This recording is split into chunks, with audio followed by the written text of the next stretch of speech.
Baik Kang, kita mulai aja ya. Bismillahirrahmanirrahim. Assalamualaikum warahmatullahi wabarakatuh. Waalaikumsalam warahmatullah. Waalaikumsalam. Selamat siang semuanya, teman-teman dari member DSC Unicom maupun peserta webinar kita pada siang hari ini. Pada kesempatan kali ini, kita akan melakukan sharing seputar tentang cloud dengan judul yaitu Introduction to Cloud yang akan disampaikan oleh Mas Imre. Untuk perkenalan singkatnya, Mas Imre ini merupakan salah seorang Google Dev Expert di bidang cloud dan juga merupakan seorang engineer di Gojek. Kemudian untuk acara webinar kita kali ini, durasinya kira-kira selama 1 jam ke depan, dan juga untuk teman-teman yang ingin bertanya bisa langsung menuliskan pertanyaannya di dalam kolom chat. Langsung saja kita persilahkan kepada Mas Imre untuk memulai sharingnya seputar cloud. Kepada Mas Imre dipersilahkan. Oke, suara saya kedengaran ya? Ada Mas. Oke, sip, bentar ya, saya share screen dulu.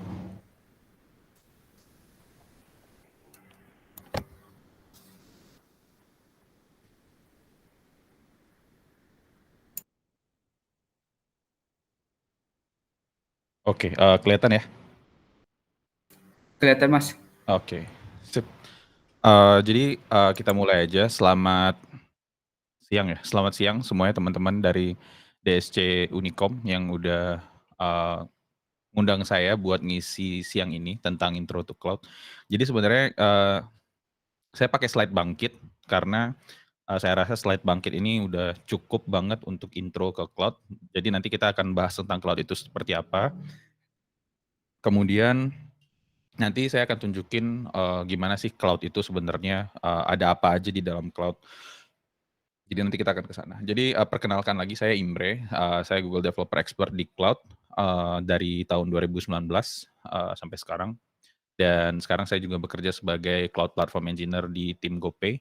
Kalau teman-teman udah dengar GoTo, hasil merge antara Gojek dan Tokopedia, di dalam GoTo itu ada namanya GoTo Finance. Nah, GoPay itu sekarang under GoTo Finance. Jadi sebelumnya saya pernah kerja di Traveloka dan sempat intern di eBay juga di Silicon Valley, dan itu aja sih. Saya banyak aktif di komunitas, punya channel YouTube, podcast. Jadi kalau teman-teman mau nonton, silahkan ke channel YouTube saya aja, Cloud Engineering with Imre. Biasanya di situ kita bahas tentang cloud tiap minggu biasanya. Dan kita mulai aja. Jadi apa sih sebenarnya cloud itu? Cloud itu sesederhana komputer orang lain. Jadi kalau seandainya teman-teman punya komputer, pernah ngejalanin aplikasi server, kemudian aplikasi komputer teman-teman itu bisa diakses oleh orang lain, itu sebenarnya dari perspektif orang yang ngakses itu sebenarnya udah cloud. Karena teman-teman tidak memiliki server sendiri, tapi tetap bisa menggunakan komputer. Jadi definisinya sesederhana itu sebenarnya. Dan kalau seandainya kita ngelihat cloud itu seperti apa, ya bentukannya sebenarnya seperti ini. Dia nggak ada di atas awan, tapi dia tetap ada di atas tanah, dan isinya adalah sebenarnya data center. Jadi ini ada beberapa gambar data center, saya nggak tahu data center mana, mungkin Google, mungkin yang lain juga. Tapi biasanya gedung data center itu emang gede banget karena di situ ada banyak server-server. Nah, kalau seandainya teman-teman pernah pakai mungkin kayak DigitalOcean, atau mungkin pakai sewa hosting, nah tempat aplikasi teman-teman di hosting itu kurang lebih seperti ini. Mungkin berbeda ukuran, ada yang gede, ada yang kecil, dan biasanya kalau kita ngomongin cloud itu, kita pasti erat kaitannya dengan lokasi geografis. Jadi misalkan ada data center di Indonesia, data center di Amerika Tengah, Amerika Barat, dan segala macam. Jadi kurang lebih seperti ini. Jadi jangan bayangkan cloud itu macam-macam. Cukup ya itu sebenarnya semua komputer orang lain. Jadi kalau kita ngomongin cloud itu, kita bukan ngebahas tentang di mana computing itu dilakukan, tapi tentang bagaimana caranya kita melakukan komputasi. Maksudnya gimana? Yang biasanya mungkin teman-teman ngejalanin localhost, kemudian teman-teman punya akses ke semuanya, kayak misalkan bisa mengakses database langsung, kemudian bisa manggil API call ke service-service lain. Nah, itu mungkin ketika kita sudah menggunakan cloud, caranya akan sedikit berbeda. Misalkan kalau kita pengen ngejalanin aplikasi website doang di laptop kita, biasanya kita cukup ngejalanin localhost dan kemudian jalan. Tapi kalau seandainya kita pengen ngelakuin komputasi di cloud, kita nggak cukup misalkan punya satu replika atau satu server. Biasanya kita akan bikin replika supaya aplikasi kita lebih kuat untuk menghadapi traffic yang cukup besar. Jadi misalkan, kayak kita ngomongin Gojek lah, ada berapa sih server Gojek? Saya pun nggak tahu, yang pasti bisa ratusan bahkan mungkin ribuan. Jadi, terus bagaimana caranya sistem-sistem itu bekerja sama? Nah, itu ada mekanismenya yang diatur. Gimana caranya server satu bisa berkomunikasi dengan server lain? Gimana caranya server dalam satu network bisa berkomunikasi dengan network lain? Nah, kalau kita ngomongin cloud, kita nanti akan sampai ke hal-hal seperti itu. Terus habis itu, salah pencet. Nah, jadi dia punya beberapa karakteristik ya. Karakteristik cloud itu yang pertama dia adalah on-demand self-service. Maksudnya apa? Jadi kalau seandainya teman-teman butuh server, teman-teman akan request ke cloud dan kemudian teman-teman bisa dapat sebuah server baru. Kalau seandainya teman-teman butuh storage atau misalkan butuh hard disk misalkan kayak gitu, teman-teman bisa request dan nanti hard disknya bisa dipasang ke server yang udah teman-teman ambil. Kemudian semua operasi tersebut tidak ada campur tangan manusia dalam artian teman-teman nggak perlu nyolok kabel, nggak perlu beli server, naruh server, mastiin internet servernya itu stabil dan segala macam, semuanya udah di-handle sama cloud. Jadi teman-teman pengen minta, saya pengen punya server yang CPU-nya 4 core, kemudian memorinya 12 GB, misalkan dengan spek-spek lain, disknya misalkan SSD 1 tera dan segala macam. Dan networknya cuma pengen private dan segala macam, itu bisa. Kemudian ada yang kedua adalah broad network access. Maksudnya ketika teman-teman punya sebuah compute system, misalkan di Jakarta, teman-teman punya server di Jakarta. Server itu dengan konfigurasi tertentu nanti bisa dibuat supaya itu bisa diakses dari manapun. Jadi kalau seandainya teman-teman punya aplikasi yang punya usernya itu ada di Eropa, di Amerika, dan di Indonesia, nah teman-teman dengan server yang tadi di Indonesia itu semua user teman-teman di Eropa bisa mengakses. Atau nanti kalau seandainya teman-teman punya aplikasinya di Indo, kemudian ada servernya juga di Eropa dan di Amerika, nah itu semuanya itu bisa saling terkoneksi. Terus ada konsep namanya resource pooling. Jadi teman-teman tadi udah lihat ini ada gambar juga, ada banyak server. Jadi dari semua server ini teman-teman bisa reserve teman-teman maunya berapa giga, berapa CPU dan segala macam.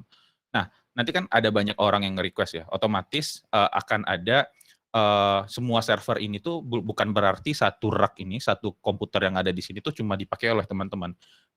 Tapi bisa jadi satu rack itu atau beberapa server itu di-share dengan beberapa perusahaan atau beberapa user. Jadi begitulah sebenarnya gimana caranya cloud provider itu bekerja. Kalau seandainya nanti ada kapasitas yang tersisa, biasanya si cloud provider itu bisa ngasih harga diskon supaya kita bisa pakai. Jadi bayangkan operational expense-nya sama capital expense-nya kalau seandainya teman-teman pengen punya server sendiri. Kalau kita punya server sendiri, kita akan ngeluarin biaya besar di depan. Misalkan kita pengen 10 server. Ya 10 server tuh katakan satu server harganya 10 sampai 15 juta. Kali 10 berarti 150 juta. Tapi belum tentu kan nanti apakah 10 server itu bisa dipakai terus-terusan sampai 10 tahun atau 20 tahun. Nah, teman-teman biayanya udah keluar besar di depan, tapi tiba-tiba rusak, nah itu gimana? Tapi kalau seandainya pakai cloud dengan segala macam tadi, kelebihan tadi, kita cuma cukup nyewa. Kalau seandainya udah nggak butuh lagi, kita bisa matiin, jadi kita nggak perlu bayar. Jadi capital expense di depannya kecil. Terus rapid elasticity ini maksudnya kayak gimana? Kalau tiba-tiba teman-teman kemarin dengarkan ada promo 11. Ada promo 11-11. Gimana caranya kita bisa meet demand ketika promo itu lagi peak. Nah, itu juga bisa disupport oleh rapid elasticity ini. Jadi ketika trafficnya kecil, butuh servernya sedikit, ketika trafficnya naik, kita bisa otomatis nambah servernya, supaya bisa memenuhi kebutuhan. Terus habis itu terakhir measure service. Jadi ini yang paling penting dari cloud, ketika teman pakai service cloud, teman-teman itu cuma akan bayar apa yang teman-teman pakai. Jadi kalau seandainya tadi kayak server udah beli 150 juta di awal, dipakai nggak dipakai teman-teman akan ngeluarin 150 juta. Tapi kalau seandainya teman-teman sewa server, 1 bulannya misalkan $20, misalkan kayak gitu, misalkan teman-teman di hari ke-15 sudah nggak pakai lagi, ya berarti teman-teman cuma perlu bayar $10, misalkan kayak gitu. Jadi emang lebih hemat dari segi biaya. Makanya kalau ada perusahaan startup dan segala macam, sekarang orang lebih milih untuk pakai cloud ketimbang bikin server sendiri. Ada beberapa cloud model, sorry, muncul ya. Ada beberapa cloud model, infrastructure as a service, platform as a service, dan software as a service. Jadi ini 3 macam service berbeda yang biasanya ditawarkan oleh cloud provider. Jadi kalau kayak kita ngomongin GCP, AWS, Azure, itu mereka biasanya punya 3 hal ini. Jadi infrastructure as a service itu apa? Oke, jadi kita akan lihat perbandingannya di sini. Jadi kalau seandainya kita ngomongin infrastructure as a service, itu biasanya dari semua hal ini adalah hal-hal yang perlu kita perhatikan ya kalau kita ngomongin cloud. Bentar. Jadi ini infrastructure as a service, ini adalah semua hal yang perlu kita butuhkan kalau kita pengen bikin server, ada bikin sistem lah, aplikasi atau apapun itu, ada infrastructure as a service, platform as a service, dan software as a service. Jadi infrastructure as a service itu dari semua hal yang perlu kita pikirin, itu setengahnya itu udah dipikirin sama si cloud provider. Misalkan kayak virtualisasinya, kita nggak perlu lagi mikirin kita mau pakai virtualisasi apa, servernya di mana, berapa ukuran servernya berapa besar. Kemudian storage-nya itu apa, mereknya apa, dan segala macam kita nggak perlu mikirin. Networking-nya pun juga kita nggak mikirin. Tapi ketika kita pakai infrastructure as a service, yang perlu kita pikirin itu lebih ke aplikasinya, kemudian runtime-nya, middleware-nya, dan OS. Misalkan teman-teman mau pakai server Ubuntu, ya udah berarti teman-teman install Ubuntu, kemudian nanti di dalamnya install Python, install Go, install curl, dan segala macam, sampai aplikasinya dijalankan. Jadi user itu responsibility-nya kurang lebih sekitar 60% lah dari apa yang dibutuhkan untuk menjalankan sebuah aplikasi. Kalau kita ngomongin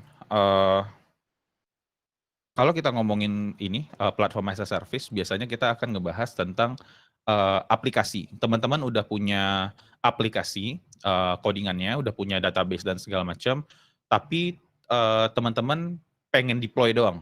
Tapi teman-teman nggak mau nge-manage server, nggak mau nge-install Ubuntu-nya dan segala macam. Nah, itu biasanya lebih cocok ke platform as a service. Contohnya, kalau platform as a service ini Google App Engine. Kalau di AWS itu apa ya? Aduh, saya lupa. Beanstalk kalau nggak salah. Itu juga contoh platform as a service. Jadi responsibility-nya user itu lebih kecil. Cuma aplikasi dan data doang. Sementara yang lainnya itu udah di-manage sama si provider. Yang terakhir itu adalah software as a service. Ini di mana kebutuhannya teman-teman cuma langsung pakai softwarenya aja. Misalkan kalau teman-teman pernah pakai Google Docs atau Gmail, itu adalah contoh software as a service. Kalau teman-teman pakai Gmail kan teman-teman nggak perlu tahu kan gimana cara ngoding Gmail-nya, codingan Gmail-nya, kemudian servernya berapa ukurannya, itu nggak dipikirin lagi. Jadi responsibility-nya itu udah full ada di provider. Jadi teman-teman tinggal pakai softwarenya aja. Nah, itu contohnya tadi, apa ya tadi, cloud model ya. Kalau sekarang kita ngomongin deployment model. Ada beberapa, ada private cloud, dari namanya aja itu udah jelas bahwa itu punya private. Kalau kayak kita ngomongin apa ya, misalkan pemerintahan lah, kemarin ada IHAK ya, disebut Peduli Lindungi websitenya kebobolan. Terus ada bilang, oh kita punya data center sendiri, ada apa sih namanya pusat data center nasional. Nah itu kurang lebih konsepnya adalah private cloud. Jadi di-manage secara private oleh lembaga tertentu dan dipakai untuk kebutuhan mereka. Kemudian ada juga community cloud, ya dari namanya itu community cloud, mungkin ini lebih ke kayak mereka udunan kali pakai cloud dan segala macam, bayarnya pun juga udunan dan segala macam, tapi intinya adalah mereka juga sistemnya di-manage oleh community. Kalau public, nah public ini gampang contohnya kayak GCP, AWS, Azure itu adalah public cloud. Dan hybrid. Hybrid ini gabungan biasanya antara private cloud dan public cloud. Jadi misalkan kalau saya punya aplikasi yang jalannya hybrid, mungkin saya ngejalanin aplikasi saya sebagian di Google Cloud, sebagian lagi di data center. Kemudian nanti di tengah-tengahnya saya bisa hubungkan dua server ini dengan beberapa mekanisme tertentu. Misalkan kayak VPN tunnel atau VPC peering dan lain-lain. Jadi ada banyak modelnya. Benefitnya, tadi teman-teman mungkin udah dapat juga beberapa gambaran. Benefitnya itu ada cost-nya itu jadi lebih kecil daripada kita beli server di depan gede, mahal, mending kita sewa aja sesuai kebutuhan. Kemudian dari segi speed, nah ini menarik. Kemarin saya ngobrol-ngobrol sama salah satu orang yang kerja di pemerintahan, mereka bilang untuk nambah kapasitas server aja itu kita butuh 1 minggu, 3 hari sampai 1 minggu untuk ngedapetin server baru. Beda banget dengan kalau kita pakai public cloud kayak GCP, AWS, kita mau bikin server baru tinggal klik dalam 1 menit, 2 menit itu jadi. Jadi speed-nya itu pun berbeda. Scalability, lagi-lagi kalau kita ngomongin pusat data center nasional, seberapa scalable sih mereka, sampai batas apa mereka bisa di-scale, ya lagi-lagi dibatasi oleh jumlah server mereka, banyak server mereka di data centernya.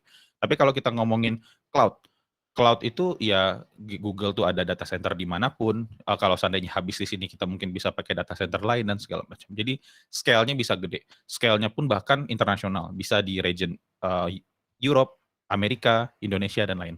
Tapi kalau kita punya private data center, kalau kita mau bikin data center di negara lain, otomatis biayanya lagi-lagi gede. Dan scalability-nya pun kita juga harus manage server dan data center di tempat-tempat lain. Jadinya lebih susah kalau kita mau fokus ke bisnis. Mobility ini mungkin lebih ke apa ya? Saya lupa. Mobility ini nanti kita skip aja lah. Tapi productivity pentingnya. Productivity ini instead of daripada teman-teman mikirin tentang gimana caranya nginstal server, nginstal software di server, teman-teman bisa fokus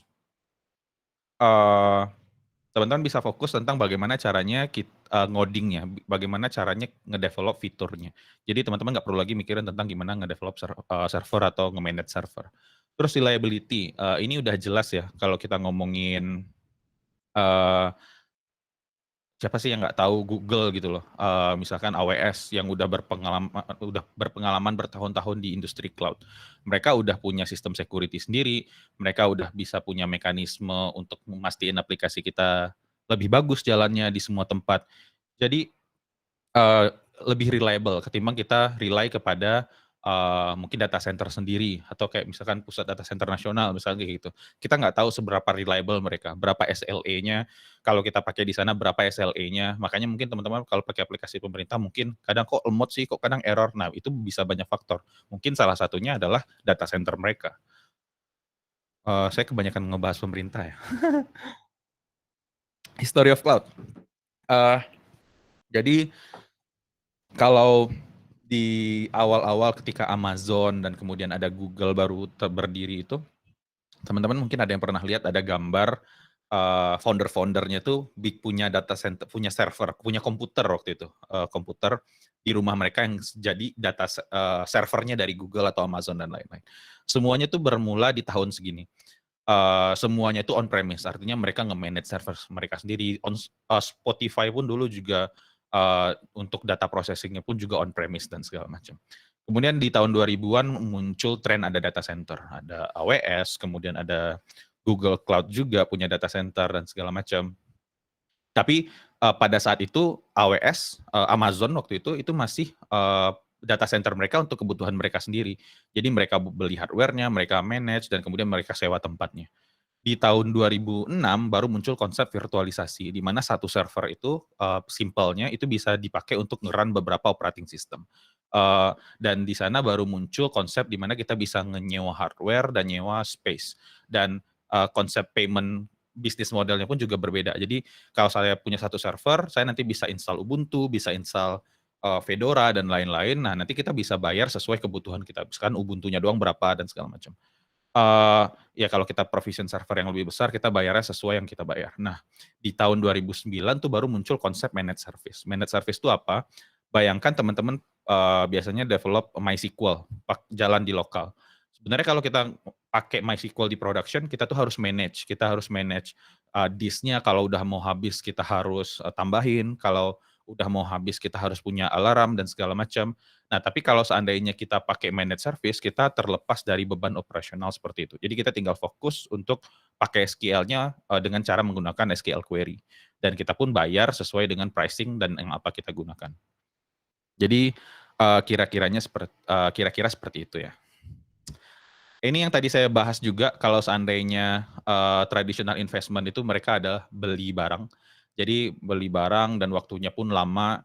Kalau seandainya kapasitasnya pun juga nggak bisa naik. Kalau seandainya ada permasalahan dengan supply chain dan segala macam, mungkin jadinya kapasitasnya juga nggak bisa nambah. Dan waktunya itu jadi lama banget. Jadi untuk mendapatkan kapasitas IT yang dibutuhkan itu waktunya lama karena harus ada pengadaan, harus ada setup dan segala macam. Jadi waktunya lama dan ini nggak scale.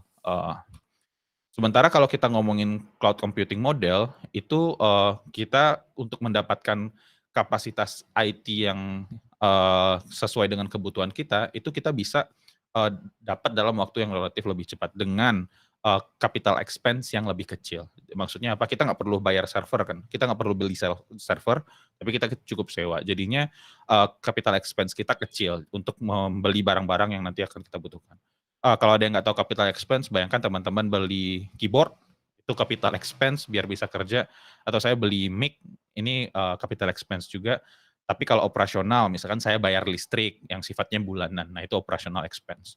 Nah makanya di sini pun, kalau seandainya kita lihat di sini, untuk menggunakan dalam penggunaan cloud, kita tuh bisa menyesuaikan. Kalau seandainya load-nya itu gede, kita bisa mengikuti kebutuhan load-nya. Di sini ada load-nya dan ada kebutuhannya dan ada bagaimana kapasitas kita. Tapi kalau di sini misalkan ini kebutuhannya ya, ini kebutuhan nih yang miring-miring yang kurva ini, tapi di sini adalah kapasitas kita. Di sini teman-teman bisa lihat kebutuhannya kecil tapi kapasitasnya udah besar. Ketika kapasitasnya tuh turun karena mungkin load-nya lagi kecil, kapasitas kita masih besar. Makanya di sini jadinya ada pemborosan.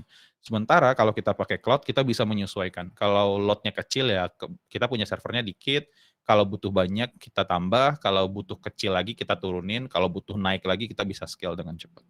Jadi makanya modelnya berbeda. Nah, sekarang saya pengen bahas tentang Google Cloud. Jadi ini sebenarnya ya karena slide-nya dibikin di Bangkit ya. Jadi what makes Google Cloud Platform different? Jadi Google Strong Innovation, udah banyak teknologi yang dibuat di Google dan kita tahu ada macam-macam lah. Google aja tuh pakai infrastruktur mereka untuk nge-run Google Search, Google apapun itu, Gmail dan segala macam.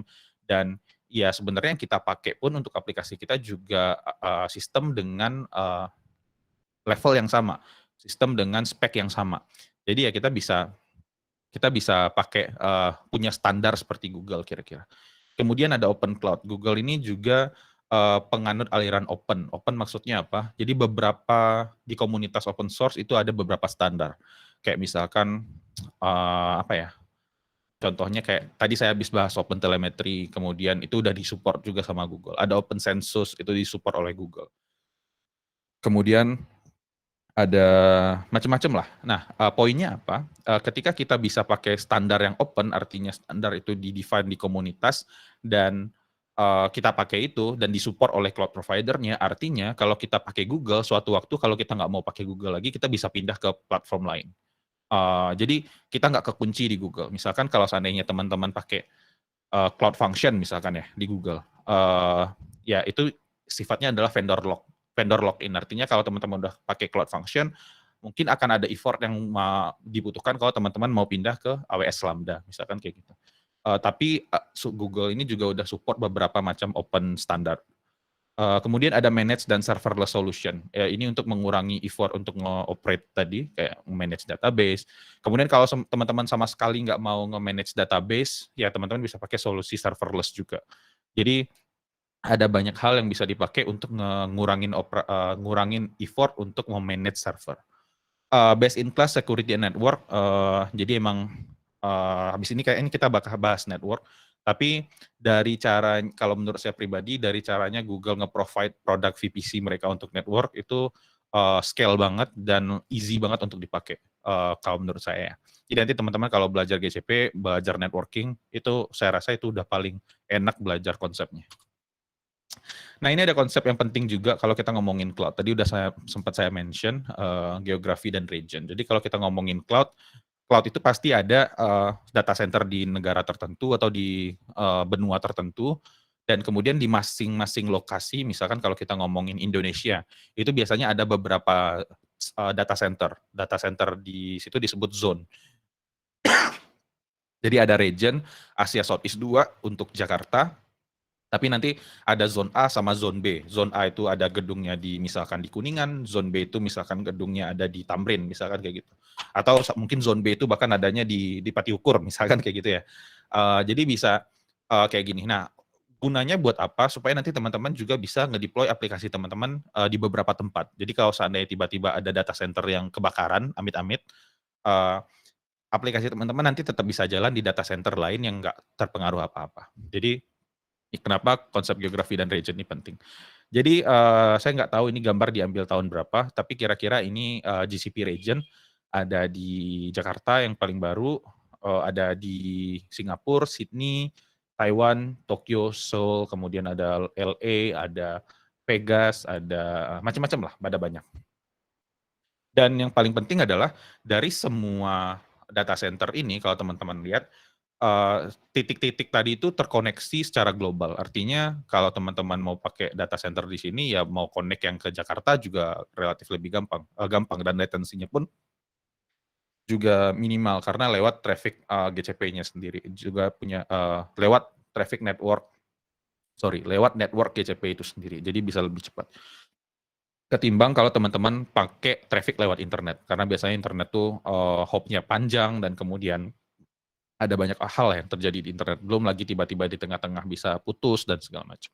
Jadi ini kira-kira gambaran kenapa network GCP itu katanya tadi best in class. Ini Jakarta region, ada 3 zone, jadi worldwide itu di Indonesia ada macam-macam ya, kemudian ada multi-region di Asia, kemudian region itu ada Asia Southeast 2, Asia Southeast 1 itu di Singapura, di Asia Southeast 2 itu ada A, B, C. Jadi ini 3 gedung yang berbeda kalau nggak salah ya. Mungkin sebelah-sebelahan juga, saya nggak tahu. Ini security. Nah, kalau teman-teman pakai cloud, biasanya kita itu nge-share responsibility untuk mengamankan infrastruktur. Jadi Google itu udah punya standar sendiri, atau bahkan AWS pun udah punya standar sendiri apa yang harus diamankan. Tapi bukan berarti ketika kita pakai cloud semuanya aman. Ada hal-hal yang perlu kita perhatikan juga. Misalkan kita harus mengamankan firewall kita sendiri, kita harus set firewall dan segala macam. Jadi konsep cloud itu bukan serta-merta semuanya itu dihandle oleh provider, tapi ada hal-hal yang sebenarnya jadi tanggung jawab kita juga, yaitu tanggung jawab dari si user atau si customer-nya tadi. Misalkan kalau saya tuh pengen aplikasinya itu cuma diakses di port 80, berarti saya akan set firewall-nya itu cuma nge-allow di port 80. Sementara Google nanti yang akan nge-handle gimana caranya biar misalkan nggak kena DDoS dan segala macam. Ada hal-hal lain, security compliance dan lain-lain. Jadi ini tadi ada Google Cloud Security Fundamental. Jadi Google itu pada dasarnya dia udah nge-secure infrastrukturnya. Mungkin dari segi encryption, kalau kita nyimpan data itu udah ke-encrypt dengan Google encryption key dan segala macam. Jadi dia udah punya beberapa default, tapi walaupun begitu kita tetap bisa ngerubah settingan tadi untuk sesuai dengan kebutuhan kita. Misalkan kalau saya pengen nyimpan data di sebuah data storage, saya nggak pengen pakai Google key, Google default key. Saya pengen pakai encryption key yang udah saya buat sendiri. Nah, itu bisa. Jadi kita tetap punya kontrol walaupun Google udah ngasih standar security. Kemudian ada beberapa compliance juga yang udah ada di Google. Jadi ketika kita pakai itu kita nggak perlu khawatir. Misalkan kayak PCI DSS untuk compliance untuk payment card, misalkan kayak gitu, itu juga udah disupport di Google dan segala macam. Jadi kita tinggal menentukan, tinggal baca gimana caranya kita bisa tetap comply dengan hal-hal tersebut. Ada banyak ya. Kalau kita ngomongin data protection, yang paling terkenal tuh GDPR. GDPR tuh punya data protection-nya Eropa, tapi kalau Indonesia saya nggak tahu nih PP nomor 71 ini apakah data protection juga atau enggak.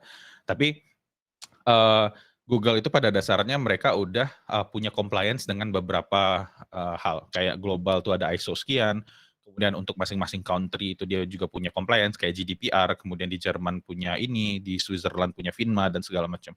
Jadi mereka udah menyesuaikan supaya nanti customer mereka yang ada di masing-masing negara itu juga bisa lebih rileks, juga tahu loh ternyata bisa dipakai loh, udah ada compliance ini di support, jadi mereka bisa langsung pakai.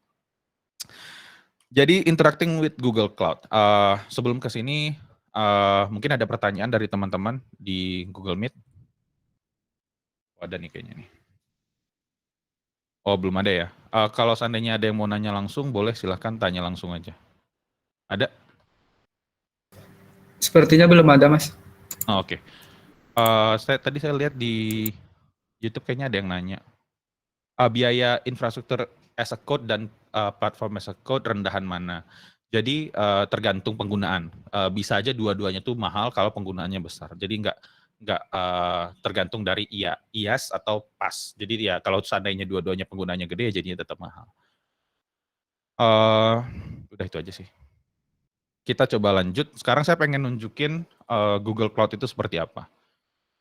Masih kelihatan ya screen-nya ya? Jadi sekarang saya pengen nunjukin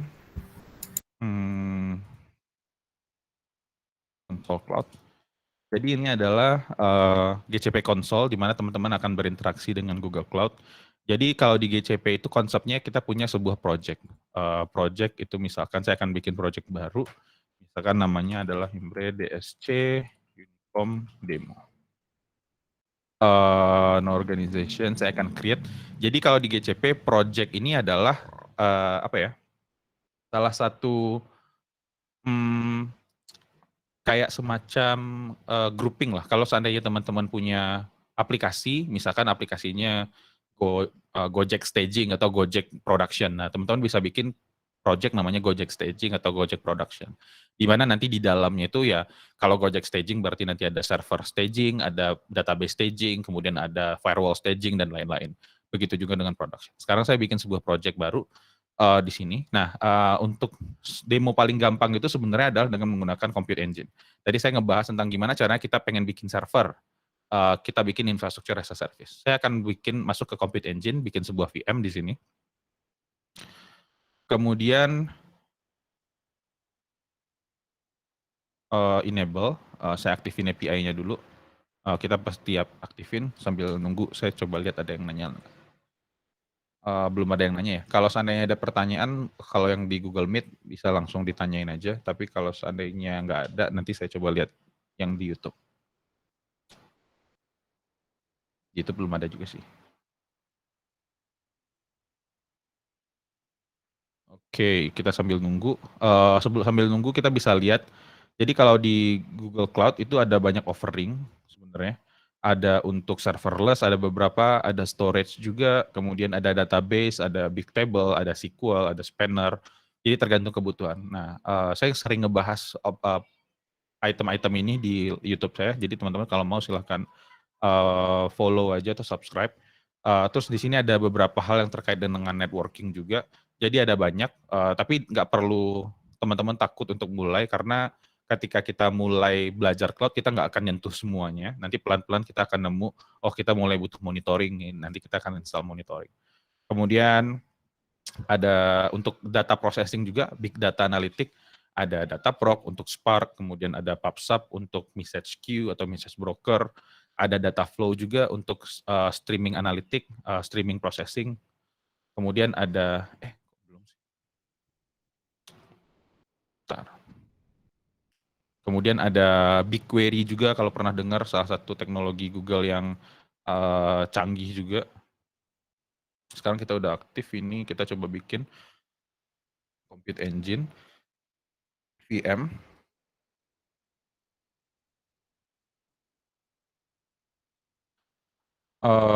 Nah, sekarang kita udah ada di dashboard untuk bikin VM. Cara bikin VM sebenarnya gampang, create instance di sini.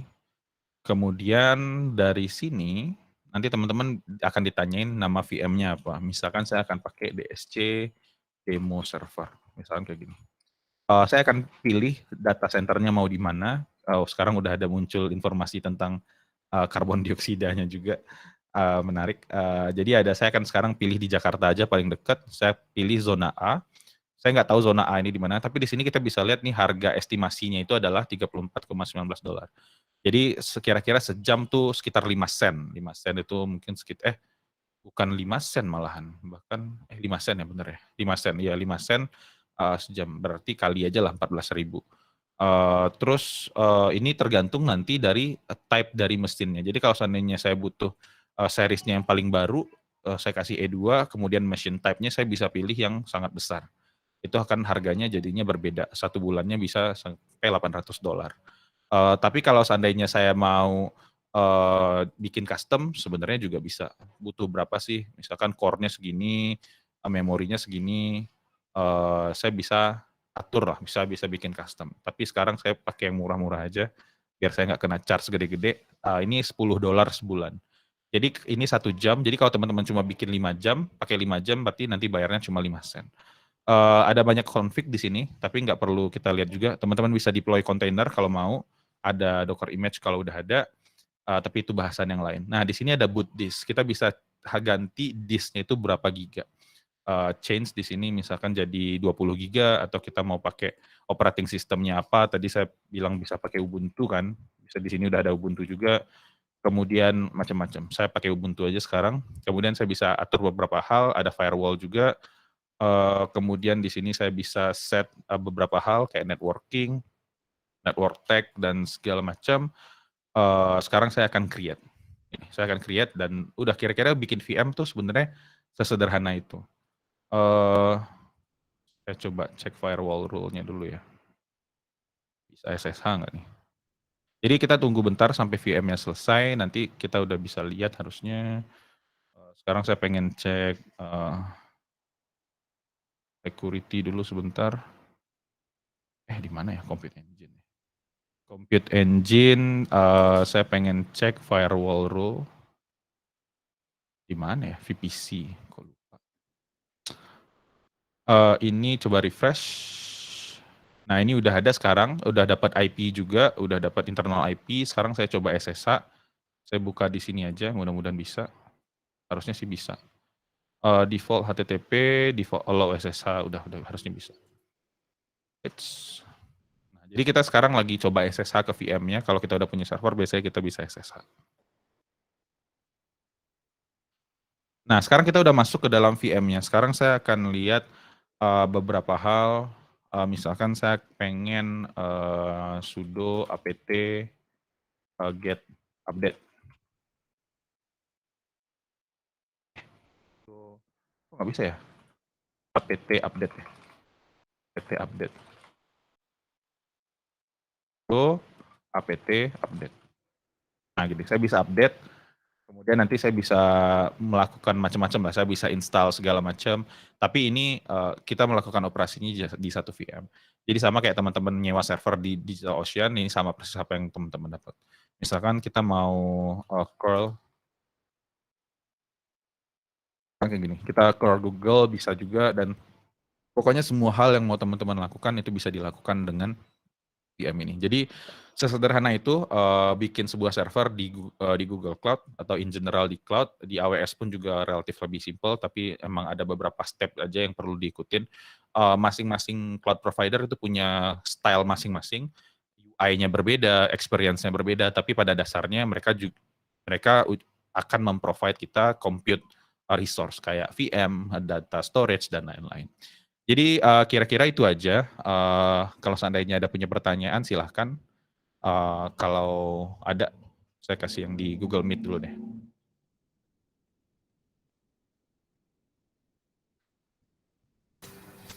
Baik Mas, ini ada pertanyaan dari Mas Arif Lutfi. Mau tanya Mas, kalau mau pakai cloud service gini, bagusnya pakai dari satu provider aja atau bisa pakai banyak provider Mas? Gimana Mas Imre?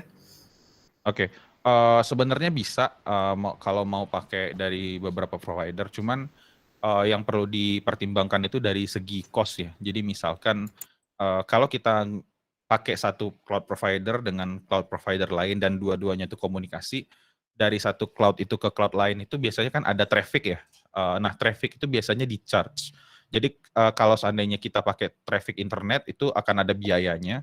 Tapi kalau seandainya kita trafficnya internal, misalkan GCP, internal traffic ke GCP, itu jadi nggak ada biaya sama sekali. Nah, itu yang harus dipikirin. Jadi sebenarnya cost-nya sih. Kalau seandainya kebutuhannya untuk aplikasi biasa doang, saran saya pakai satu cloud provider aja. Kalau seandainya emang udah kebutuhannya besar, ada beberapa hal yang cuma ada di GCP atau cuma ada di AWS, nah itu mungkin baru masuk akal untuk pakai itu. Tapi kalau seandainya kebutuhannya default kayak bikin VM, nge-run web application dan segala macam, itu harusnya satu cloud dong cukup. Kira-kira kayak gitu, Mas Arief. Oke, Mas Indra, terima kasih. Oke. Ada lagi pertanyaan?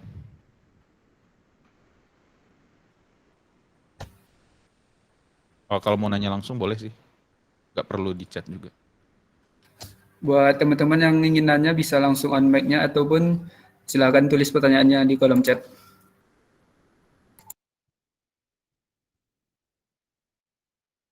Ada. Kalau belum ada yang nanya, kapan cocoknya pakai App Engine untuk production dan kapan cocoknya kita pakai VM? Tergantung seberapa banyak resource yang kalian punya untuk nge-manage VM tadi. Jadi VM itu perlu di-update, OS-nya perlu di-update, kalau disknya habis perlu di-update dan segala macam. Tapi kalau seandainya kalian nggak punya resource karena kalian cuma application developer, itu ya pakai App Engine aja. Jadi langsung pakai platform as a service. Jadi supaya nggak nge-manage infra. Kira-kira gitu jawabannya. Ini Mas ada pertanyaan lagi, Mas. Saya mau tanya Kak, itu kan pakai Ubuntu ya, itu bisa punya akses root-nya nggak? Pertanyaan dari Mas Asef. Bisa. Nih saya udah di root. Oke Mas, thank you. Okay. Jadi bisa sebenarnya, karena kan ketika kita bikin itu otomatis kita punya akses root. Jadi nanti kalau seandainya mau diprotek akses root-nya dengan bikin user, itu ya kita bisa jalanin beberapa hal dulu, execute beberapa hal, bikin user baru, kemudian kasih password ke root-nya dan segala macam, itu bisa.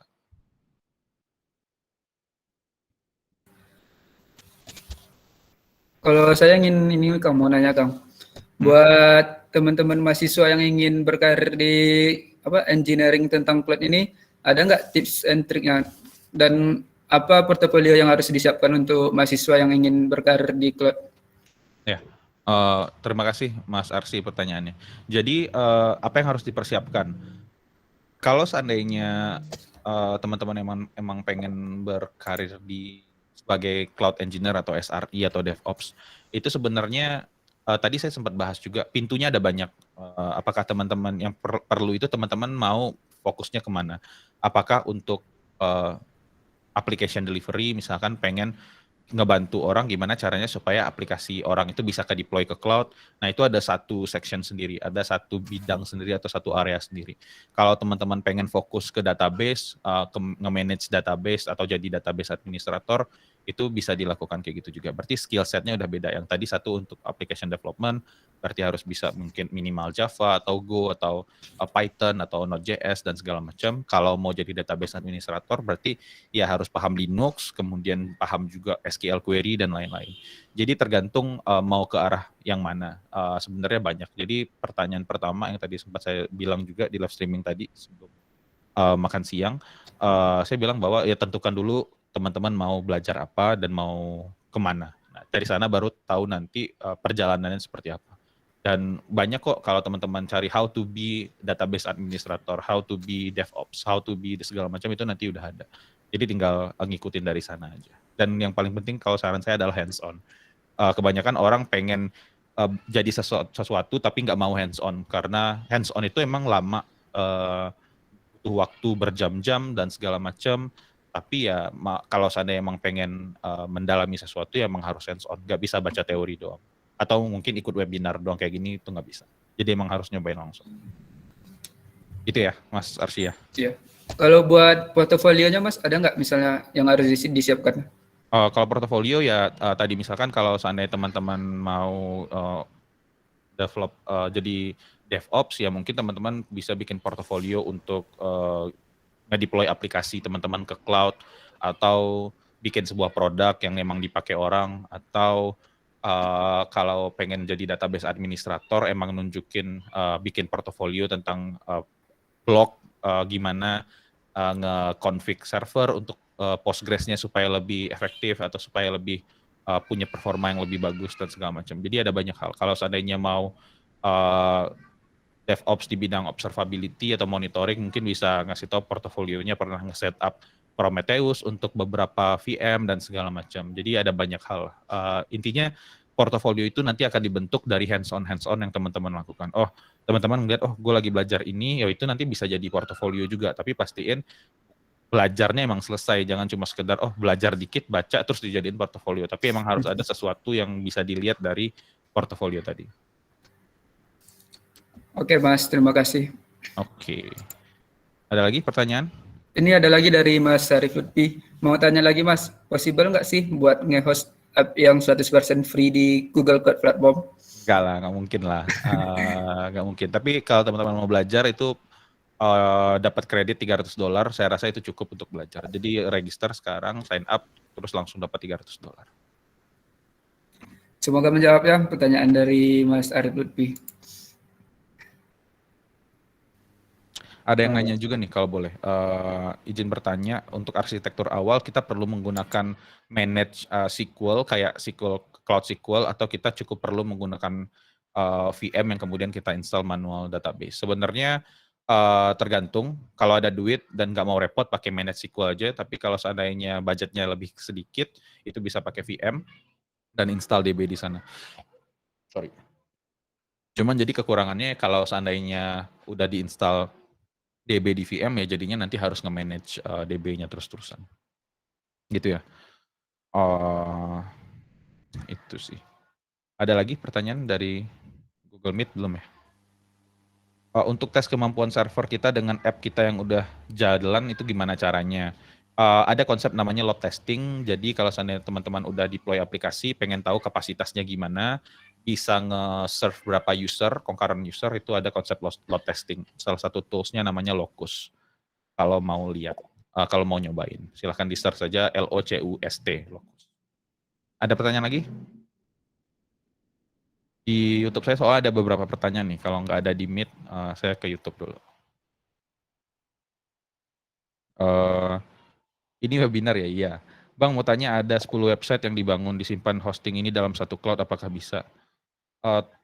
Tolong jelaskan ya, kira-kira berapa biayanya? Ya, bisa sebenarnya. Biayanya berapa, saya nggak tahu. Harus dicobain dan lihat kebutuhannya seperti apa. Kenapa saya nggak bisa ngasih tahu perkiraan biayanya ya? Karena tadi teman-teman udah lihat kan, untuk bikin VM ini aja tergantung ukuran. Pertanyaannya 10 web itu kebutuhannya seperti apa, saya juga nggak tahu. Berapa CPU yang dibutuhin dan segala macam. Tapi kalau pengen dapat estimasi biaya itu ada cloud pricing. Google Cloud Pricing Calculator di sini. Ini. Nih, Google Cloud Pricing Calculator. Itu nanti teman-teman bisa ngitung, oh kalau teman-teman pakai, coba ya kita cek ya.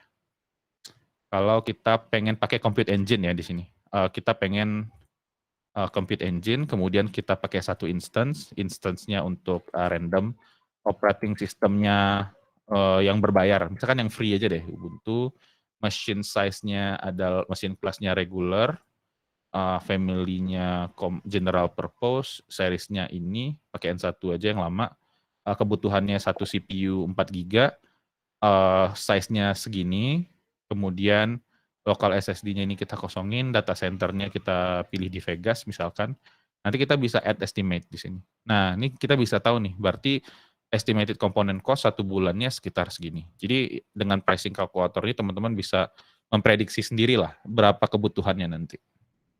Kebutuhan duit ya maksudnya, cost-nya. Okay. Ini ada pertanyaan di Google Meet dari Kang Farhan. Kang mau bertanya, untuk di cloud itu sendiri kan banyak lagi bidangnya. Nah, kira-kira bidang apa yang saat ini sedang tren dan bidang apa yang sekiranya ke depan akan banyak dibutuhkan sehingga kita bisa menyiapkan kemampuan kita sesuai dengan tren yang ada saat ini? Pertanyaan bagus. Di cloud itu ada banyak bidang. Iya betul. Sebenarnya mana ya? Susah juga sih. Pertanyaannya bagus tapi jawabannya nggak ada salah bener ya. Gini, kalau teman-teman pengen bikin sebuah aplikasinya di-deploy di cloud, itu teman-teman butuh tahu gimana caranya pakai produk-produk Google Cloud untuk ngedeploy aplikasi. Misalkan gitu ya. Terus habis itu itu satu bidang sendiri itu namanya application delivery. Setelah aplikasinya ke deploy, gimana caranya aplikasi itu bisa dimonitor. Nah, itu ada bidangnya sendiri, observability, untuk ngecek lognya atau ngecek monitoring metrics dan segala macam, tracing dan segala macam. Kemudian kalau teman-teman ngomongin tadi ada database administrator juga.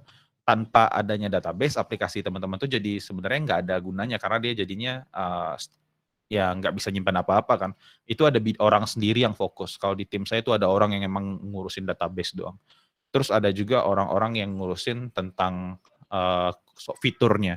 Ada orang yang ngedevelop internal tool kayak SDK. Jadi kalau kita ngomongin microservice, ada beberapa library yang bisa di-share. Nah, itu ada orang yang nge-maintain library itu juga. Jadi ada banyak hal. Saran saya nggak usah terlalu memikirkan sekarang mau kemana. Yang penting pastiin fondasinya kuat, apapun itu fondasinya kayak coding, algoritma, data structure, kemudian sistem desain minimal ya untuk mahasiswa lah. Mahasiswa tuh ketika interview nggak di-expect bisa sistem desain yang canggih-canggih sebenarnya. Tapi at least bisa tahu penjelasannya kenapa sistem desain ini dipilih, kenapa ini dipilih, dan segala macam. Jadi cukup itu aja. Nah, setelah nanti di perusahaan, barulah belajar sesuai dengan kebutuhan perusahaan. Menurut saya itu cara yang paling cocok daripada mikirin, oh saya sekarang harus ke Kubernetes, misalnya kayak gitu. Taunya, pas teman-teman lulus, ternyata teman-teman nggak kerja di perusahaan yang pakai Kubernetes. Mereka cuma pakai VM, ya udah jadinya nggak kepake juga kan. Jadi kira-kira jawaban saya kayak gitu sih. Mudah-mudahan menjawab ya, Farhan ya. Saya mau tambahin Kak, Mas. Kalau misalnya kita udah pilih bidang tertentu, terus ada nggak ditanya waktu interviewnya tentang Google Cloud secara umum? Bisa jadi, bisa Oh. jadi. Apalagi kalau perusahaan itu pakai Google Cloud dan mungkin teman-teman pernah ngoprek Google Cloud, pasti ditanyain. Bukan pasti juga, mungkin ditanyain. Ya paling nggak ditanyain kalau di GCP itu untuk compute-nya ada apa aja. Apa bedanya compute engine dan app engine. Hal-hal sederhana itu kalau orang itu tahu GCP dan teman-teman juga mencantumkan Google Cloud di CV ya kayak gitu mungkin bisa jadi. Oke, Mas. Terima kasih. Oke.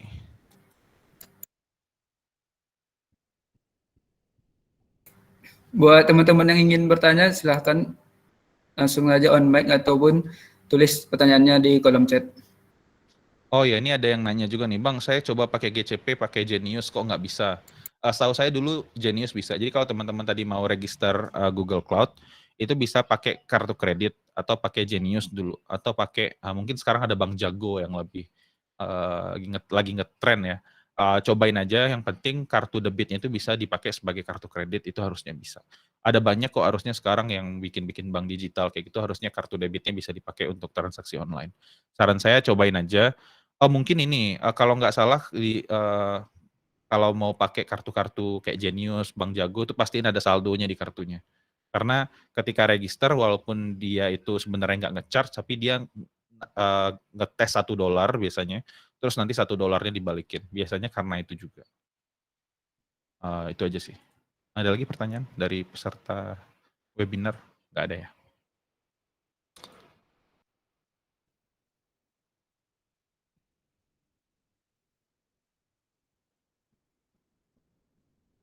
Ada lagi?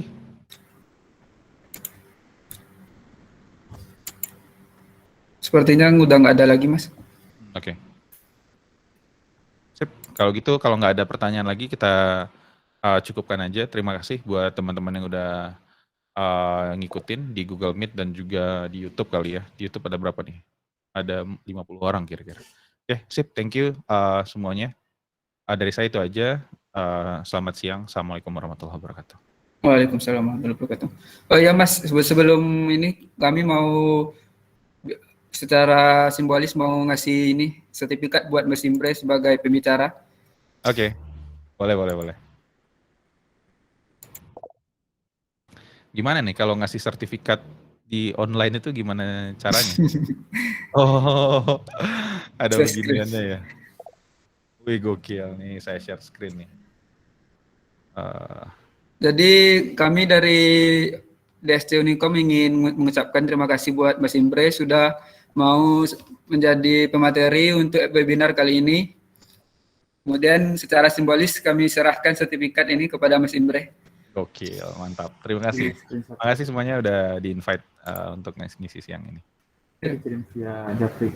Nanti buat sertifikatnya bisa dikirim secara langsung ke Mas Imre. Boleh. Terima kasih Mas. Foto bareng dulu. Oke, makasih. Ada fotonya juga? Ada sesi fotonya. Oke. Buat teman-teman boleh nyalain kameranya. Akan ada sesi bareng bersama Mas Imre. Siapa sih?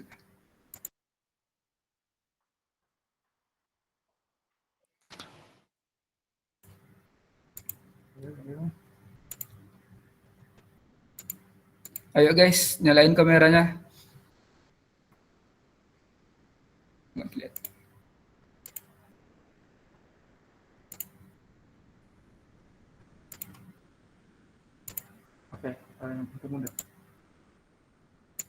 Oke.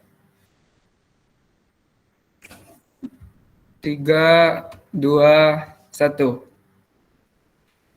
Oke, sekali lagi. 3, 2, 1. Oke, terima kasih semuanya buat teman-teman yang udah join. Buat Mas Imre, terima kasih sekali lagi. Untuk teman-teman DSC Unicom, sebelum kita akhiri, kita akan ngadain ini pembagian token buat akses Quick Lab-nya. Buat Mas Imre, boleh silahkan meninggalkan room-nya.